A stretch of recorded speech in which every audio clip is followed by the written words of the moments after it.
the Prime Minister, Mr. Whitlam, interrupted his overseas tour to visit Darwin. My mind inevitably went back to the early 1940s when I first saw this city, not very long after it had been bombed by the Japanese.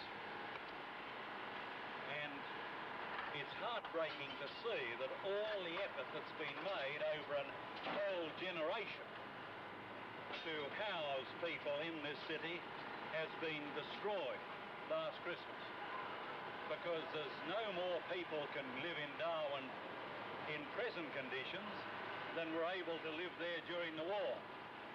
And the people who live in Darwin now enjoy no better conditions than they did during the war. Now, the great thing I have to say to the people of Darwin is that the Australian government is determined to see that Darwin is rebuilt and restored, and the citizens of Darwin are rehabilitated and returned.